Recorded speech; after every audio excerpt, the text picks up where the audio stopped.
அசுரர்கள் வேண்டிய வரங்களை பெற்றிட மாயையும் தவம் செய்தாள். அவளுக்கு உரிய ஆலோசனைகளை அசுரகுரு சுக்கிரர் வழங்கினார்.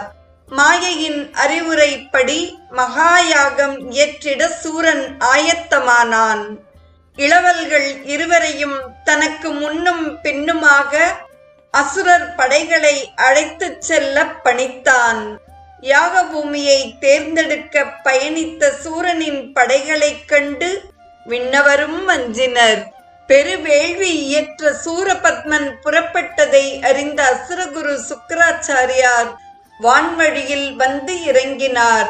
அசுரகுரு என்று தம்மை அறிமுகம் செய்து கொண்டு சூரனை ஆசிர்வதித்தார்.